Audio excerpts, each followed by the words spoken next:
রিফাত আর নীলার সম্পর্কের বয়সটা ছিল প্রায় ৪ বছরের।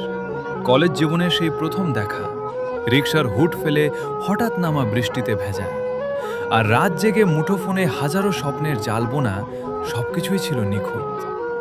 রিফাত সবসময় বলতো, নীলা, পরিস্থিতি যাই হোক না কেন, আমি তোমার হাতটা ছাড়ব না। নীলাও হেসেই উত্তর দিত, হাত ছাড়ার সুযোগ আমি তোমাকে দেবই না। কিন্তু বাস্তবতার রংটা সবসময় একরকম থাকে না। সময়ের সাথে সাথে জীবনের সমীকরণগুলো বদলে যেতে শুরু করল। দূরত্বের শুরু। কলেজ শেষ করে রিফাত যখন একটা বেসরকারি চাকরিতে ঢুকল, তখন তার ব্যস্ততা বেড়ে গেল বহুগুণ। অন্যদিকে নীলার পরিবার থেকে বিয়ের জন্য চাপ আসছিল।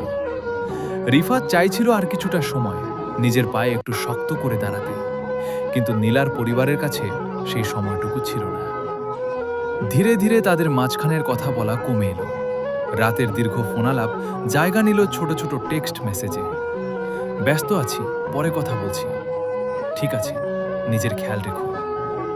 এই দুটো লাইনের আড়ালেই জমতে থাকলো এক মহাসমুদ্র সমপরিমাণ দূরত্ব। শেষ দেখা রমনা পার্কের সেই একদিন বিকেলে নীলা রিফাতকে ডাকলো রমনা পার্কে দেখা করার জন্য। যে জায়গাটাতে তারা একসময় ঘন্টার পর ঘন্টা হাসি মুখে কাটিয়ে দিত, আজ সেখানটায় কেমন যেন একটা ভারী নীরবতা। নীলা এসে বসল রিফাতকে পাশে নিয়ে। রিফাত খেয়াল করল, নীলার চোখে আজ সেই চেনা চঞ্চলতা নেই। সেখানে জমা হয়ে আছে এক আকাশ বিষণ্ণতা।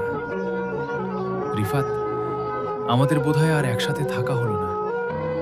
নীলা খুব শান্ত গলায় বলল, কিন্তু তার গলাটা কাঁপছিল। পরের মাসে আমার বিয়ে, পারিবারিকভাবে সব ঠিক হয়েছে, আমি আর লড়তে পারছি না। রিফাত কিছুক্ষণ স্তব্ধ হয়ে রইল। সে নীলার চোখের দিকে তাকালো। যে চোখে সে নিজের ভবিষ্যৎ দেখত, আজ সেখানে শুধু এক বুক অসহায়ত্ব। রিফাত জানত, জোর করে আটকে রাখার নাম ভালোবাসা নয়। কখনো কখনো কাউকে ভালো রাখার জন্য তাকে ছেড়ে দিতে হয়। রিফাত একটা দীর্ঘশ্বাস ফেলে মৃদু হেসে বলল, আমি জানি নীলা, তুমি ভালো থেকো।